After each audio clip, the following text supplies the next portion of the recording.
Welcome back students to my channel where we are discussing about biology for class 12. In my last video I was discussing about human reproduction where we discussed about male reproductive system. So in this video we will be discussing about the anatomy of female reproductive system.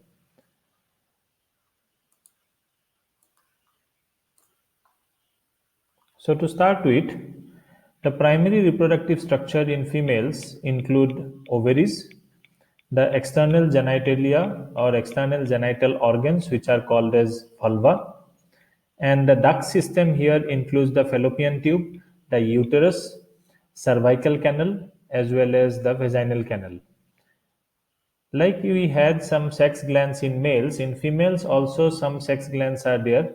There is only one sex gland here as such, which is called as the Bartholin's gland, but the other gland is an accessory gland, that is the mammary gland. Now it is important to note that the lactation is an integral part of female reproduction, thereby making mammary gland an important sexual organ or the reproductive gland.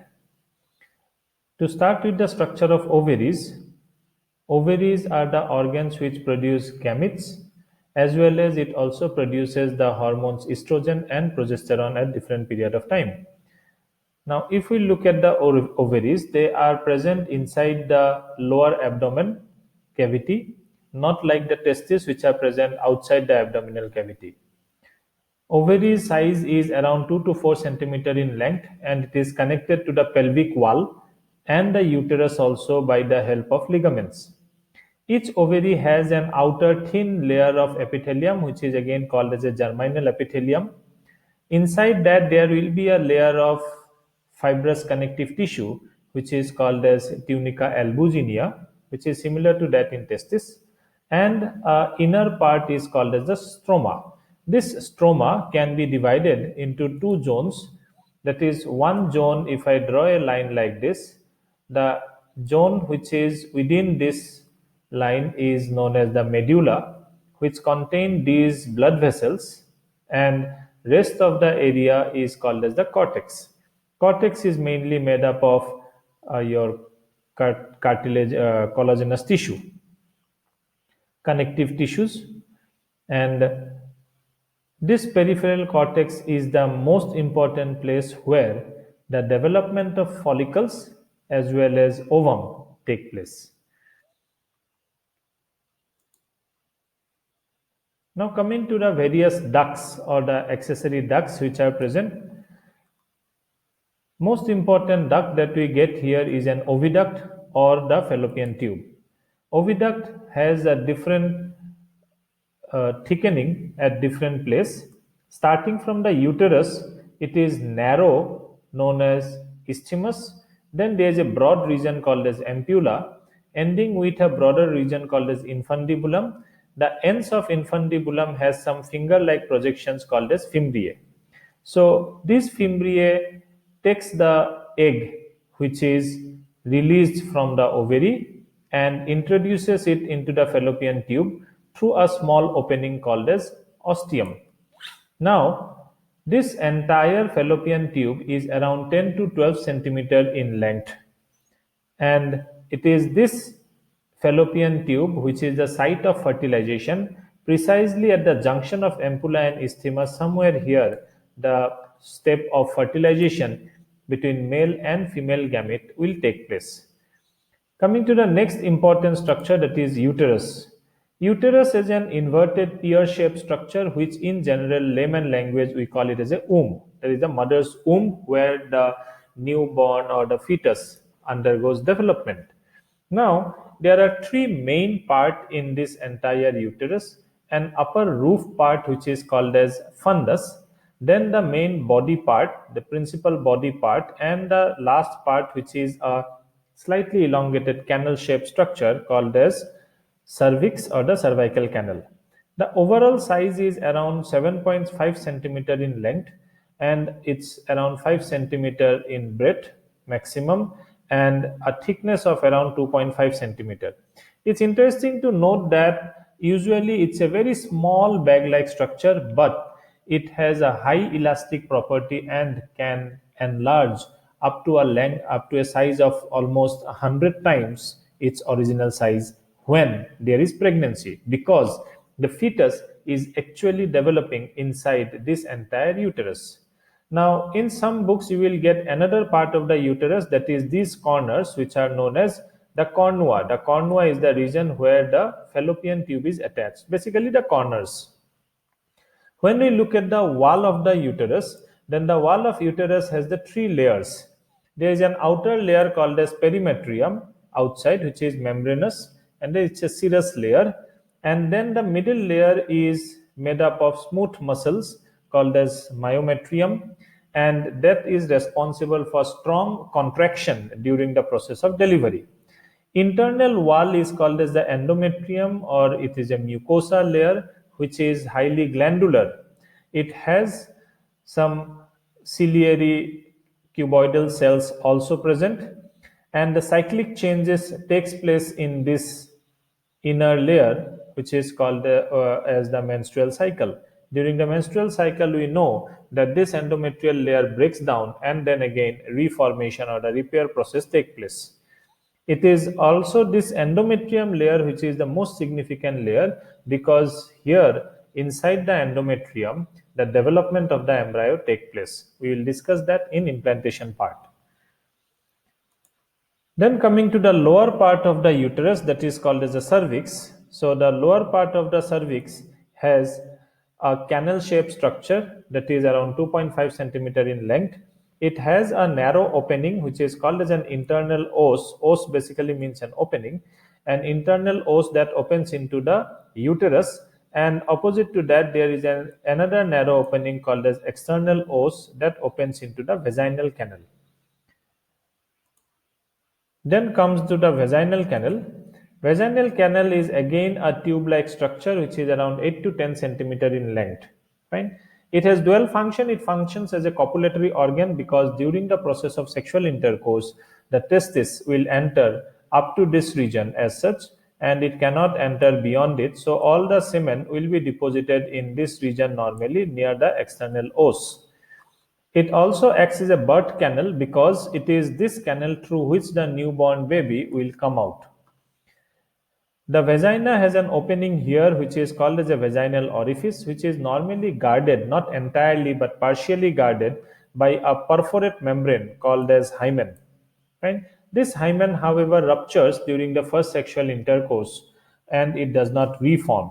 Here I would like to tell you a very important point, that is the hymen may even rupture due to certain other reasons, such as various stressful activities, like even riding a horse or a bike riding, or even sometimes running. Athletes usually might have a rupture of hymen, not necessarily due to a sexual intercourse, but due to some kind of pressure on that area. Vaginal canal is a place where, since it's an opening, the chances of any kind of infection is very high. Therefore, it harbors certain mutual bacteria, some symbiotic bacteria such as lactobacillus and leuconostoc, which cause fermentation and does produce acid. Therefore, an acidic environment is maintained here, and that acidic environment prevents any kind of pathogenic growth in this vaginal canal. Coming to the external genitalia called as vulva, vulva mainly has a central depression called as vestibule. In this central depression, we can see an urethral opening and a vaginal opening, which is guarded by inside a hymen. Now, this, just like any other opening of your body where there is a covering of skin folds, we also find here some folded structures that covers these openings. The first covering that we see is that of what we call as labia minora, also called as lesser lips, which is a pair of narrow fleshy folds present inside the labia majora. Labia majora are also called as the greater lips, which are pair of large, thick, fleshy folds around the vestibule. Okay. Now, surrounding that vestibule on the ventral side, there is a rounded fleshy region due to deposition of fat, and where the presence of pubic hair is also observed. This area is called as the mons pubis. Then there is the anal opening, okay, and the area between the vestibule and the anal opening is called as the perineum. Here there is another structure called as the clitoris, which is towards the anterior tip of the labia minora. Now this clitoris is a tiny finger-like erectile and sensory tip which is very much homologous to the penis in case of male. But unlike penis, it is not associated or involved in the process of copulation. However, it is understood that since this is a sensory tip, it might have some role in what is called as the sexual stimulation of the females. Then we are coming to the gland, which is called as the vestibular gland. Since there is a depression in the center called as vestibule, and there is an opening here called as the opening of the vaginal canal or the vaginal orifice.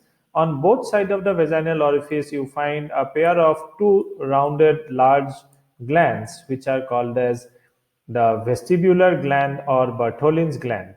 However, there are two pairs of gland. This pair of gland is called as a greater vestibular gland, which is a pair of small reddish yellow gland on each side of the vaginal orifice, and it secretes a thick alkaline viscid liquid which is mucoid in nature and helps in lubrication, number one.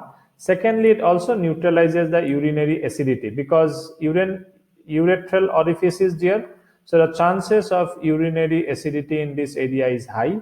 Again, the logic is same, it may destroy the sperm, so this will neutralize the secretions of these glands, will neutralize that urinary acidity.